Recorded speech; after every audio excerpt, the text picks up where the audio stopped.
सकी। इस मुल्क को खतरा न हिंदुओं से है न मुसलमानों से है, इस मुल्क को खतरा न हिंदुओं से है न मुसलमानों से है, मेरे मुल्क को तकलीफ तो सिर्फ गद्दारों और बेईमानों से। भूल मत करना मुझे सिर्फ पापा की परी समझने की, भूल मत करना मुझे सिर्फ पापा की परी समझने की, क्योंकि अपने देश की खातिर हथियार उठाना भी मुझे आता है।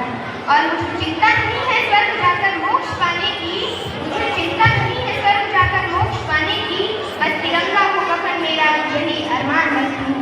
आदरणीय प्रधानाचार्य जी, आचार्य दीदी, अतिथिगण एवं मेरे प्रिय छोटे बड़े भाई एवं बहनों, आप सभी को गणतंत्र दिवस की 77वें वर्षगांठ की हार्दिक शुभकामनाएं। 26 जनवरी यह एक ऐतिहासिक दिन है। इसी दिन सन 1950 ईस्वी में भारतीय संविधान लागू हुआ था और भारत एक संप्रभु लोकतांत्रिक गणराज्य के रूप में स्थापित हुआ था। गांधी सुभाष तिलक भगत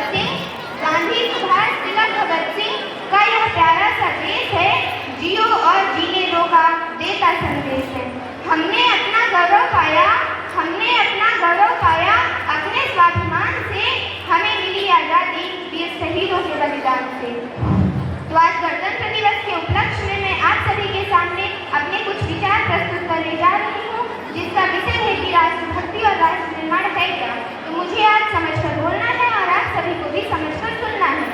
मैं नहीं मानती कि राष्ट्रगान के 52 सेकंड में खड़े होकर गाना और भारत माता की जय या वंदे मातरम के जोरों शोरों से नारे लगाना राष्ट्रभक्ति है, क्योंकि महोदय ये तो वो सदी है जहाँ पर नीति और नैतिकता की धज्जियां उड़ाते मुझे लोग नजर आते हैं और सदाचार और सादगी को कोड़ियों के मोल में तोलते मुझे लोग नजर आते हैं।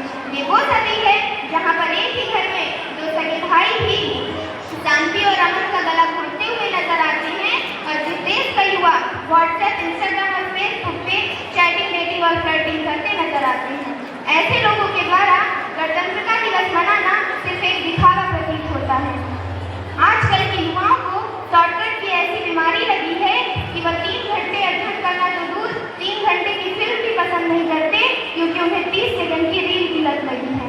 आज का युवा जो सफलता के बाद स्वार्थी बन रहा है, वह राष्ट्रभक्ति और राष्ट्र निर्माण क्या समझेगा। स्वतंत्रता के पहले भारत को आजाद कराने के लिए किए गए सत्य राष्ट्र प्रेम थे, वहीं आज की तिथि में भारत को विकासशीलता की श्रेणी से विकसित राष्ट्र में बनाने के लिए किए गए कृत्य राष्ट्र प्रेम है। स्वतंत्रता के पहले जब महात्मा गांधी ने कस्तूरबा से नमक खाने को छोड़ने से पहले स्वयं नमक खाना छोड़ा था और सुभाष चंद्र बोस ने विश्व की सबसे बड़ी परीक्षा ICS को उत्तीर्ण करने के बाद मात्र राष्ट्रभक्ति के कारण छोड़कर चले आए थे, वहीं आज का युवा डॉक्टर या इंजीनियर बनने के बाद इसरो द्वारा इंडिया की नहीं नासा द्वारा USA की सेवा करना चाहता है। वह क्या समझेगा राष्ट्रभक्ति और राष्ट्र निर्माण क्या है। जैसे कि कहा जाता है कि यदि सुबह का भूला हुआ शाम को घर वापिस आ जाए तो उसे भूला हुआ नहीं कहते, उसी प्रकार आज के युवाओं द्वारा इस प्रकार से अंधानुकरण सही तो नहीं है, मगर वह आज की युवा पीढ़ी जो मार्ग भटक गई है, यदि अभी भी संभल जाए तो वह दिन दूर नहीं जब भारत एक विकासशीलता की श्रेणी से हटकर एक विकसित राष्ट्र की श्रेणी में आएगा।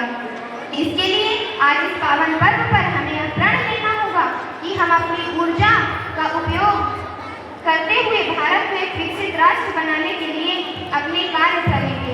इसके लिए हमें महिला सशक्तिकरण, शिक्षा, स्वच्छता जैसे मुद्दों पर कार्य करना होगा और भारत की एकता और अखंडता को बनाए रखना होगा, क्योंकि भारत कोई भूमि का टुकड़ा नहीं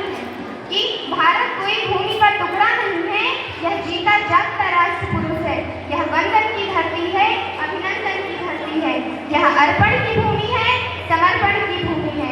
इसकी नदी नदी हमारे लिए गंगा है और कंकड़ कंकड़ हमारे लिए शंकर है। हम जिएंगे तो भारत के लिए, मरेंगे तो भारत के लिए, और यदि